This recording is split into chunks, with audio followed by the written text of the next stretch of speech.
See that? Our mollies here, they like to watch the guppy tank and hope that we give them more water. Actually, they do that every single time. Only when we were putting water in this tank though. That's how we know that they want more water, is because they watch that process. We just finished cleaning these two tanks. I got a couple of clips I'll put in there.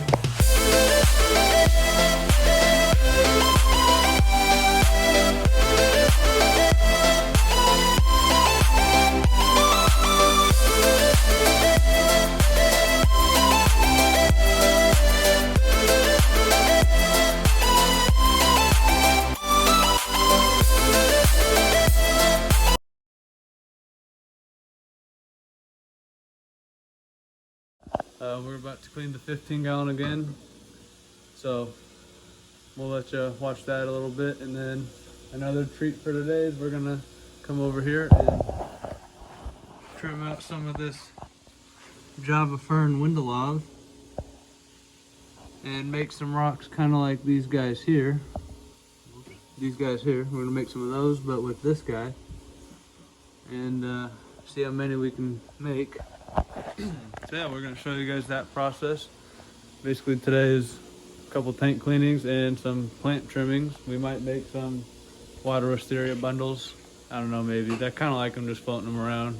I don't have to deal with them because the fish always pick them up and they're floating anyway, so yeah.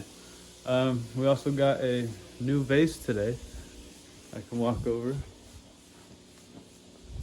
Got this at the local Walmart for the 22 over there.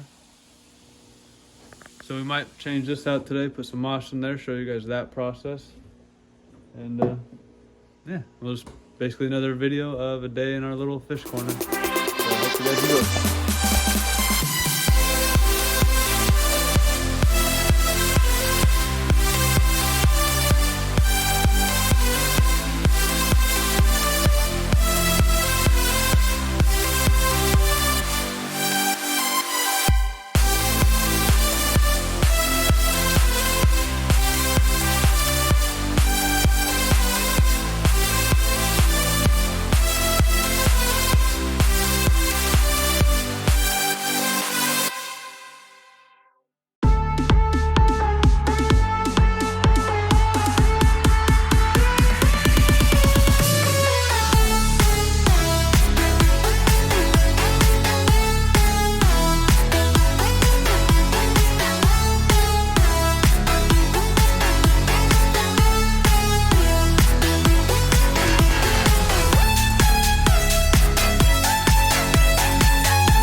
Alright, so that's basically it for cleaning the 15.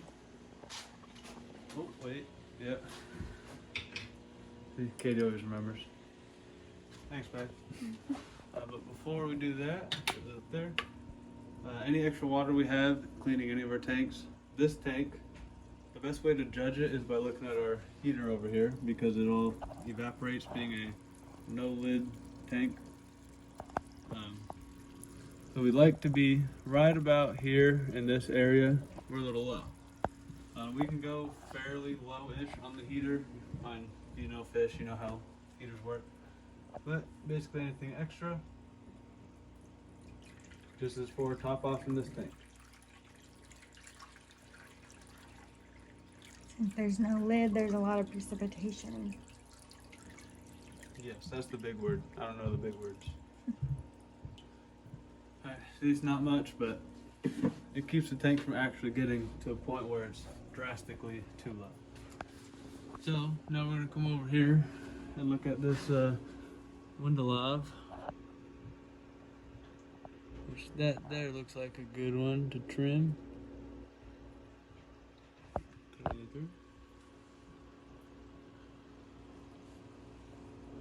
We're hoping to get probably a good like 4 or 5 of them.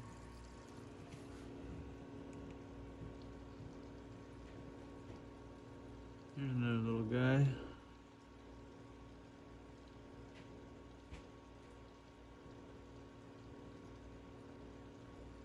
There's a good one.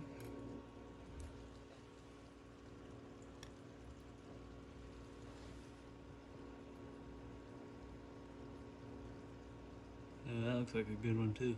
Yeah.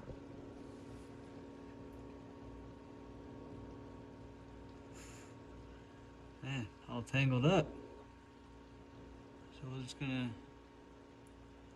cut that. I think that's two separate ones. I think so. Yep. It was. Oh, three separate ones. Oh wow. Little guys, but so we'll get one more good one. That top one Over here. in the back, middle, yeah, right there.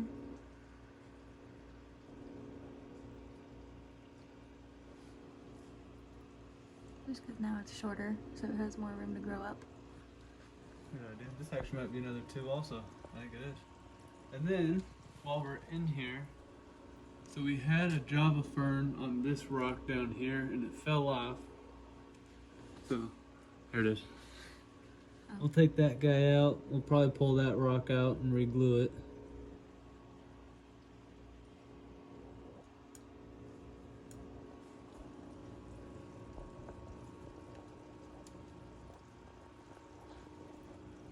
That guy's separate.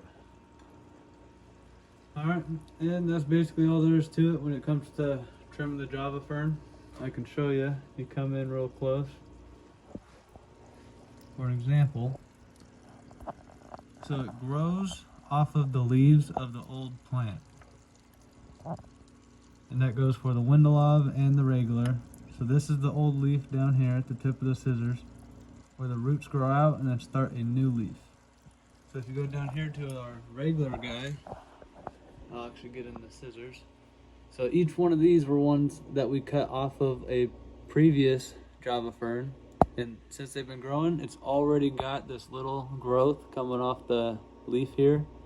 Looks like maybe another little guy down there. So at the tip of the leaves, it just sprouts roots and two new leaves, and it just starts going. Yeah, and so when this gets big and we want to trim it, we would just cut that leaf, and it doesn't harm this plant at all. It just keeps growing, which that is exactly what makes Java fern such an easy plant to grow in a fish tank. I'd say it's almost one of my favorites. I actually really like the look of it. So that's why we make our own on rocks, and we actually take them to the fish store as well down in Lake City, and that's where we sell them to, and then they'll sell them already on rocks. I don't know how much, so I couldn't really tell you the price. But yeah, that's all there is to it when it comes to trimming. Very simple.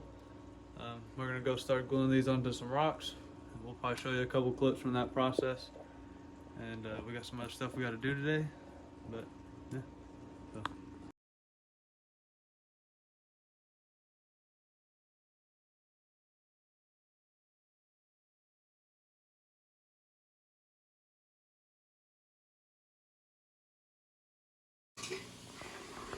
Alright, so I just showed you that little quick process real quick so you get the full idea of how to squeegee into a little container just while we're cleaning up tanks real quick. Also, because we're not going to glue these to rocks quite yet. We're going to let them grow up just a little bit more. But to do so, we're just going to put them in this tank and just kind of let them grow. And all that is, you come over and whoop. See, they'll drop down, kind of do their thing. They might grow together, they might grow separate. They stand out from all the other plants though, so we'll be able to pull them out no problem. You want to take this? But in the meantime, I am going to glue this real quick for you guys. Just because it's only going to take a minute. So I can at least show you the process. Super glue.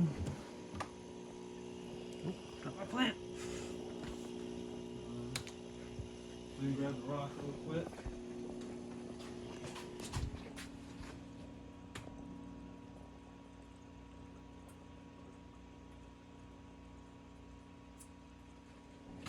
Got the rock. Alright, see? I can even show it right here. So that's the old leaf that we glued to the rock. We did not know that the plant will actually detach itself over time. And I think I read that somewhere back when I was first learning about Java ferns, but I forgot about it. So there's the roots. You need to actually glue the roots right down in the middle to the rocks. That's what we're going to do here.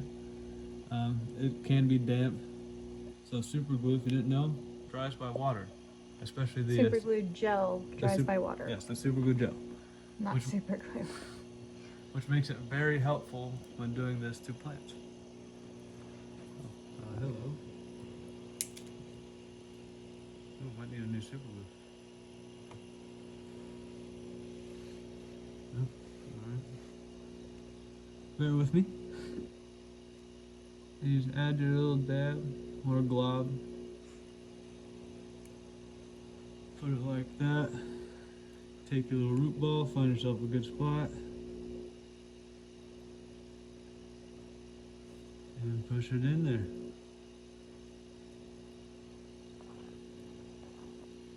As you can see, oh, I just pulled it off, but it was tight. It takes about a minute to fully dry. And it's nice and snug. I'm not going to pull it off again. Take my tweezers so I don't get super glue all over my fingers. If you've ever worked with super glue, you know how much that sucks. Hey Bruno. He likes to watch me work. Getting big. Alright. Now, I'll take this over. Just so I can position it nicely.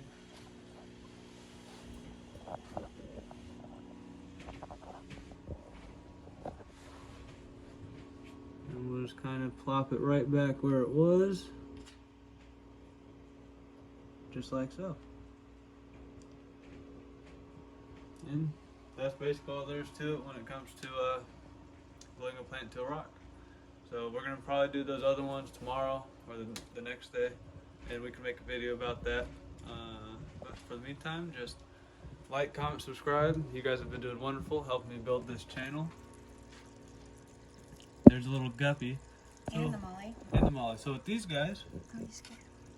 I scared him a little bit. With these guys, we're hoping that the guppy is a male and that this molly is a female.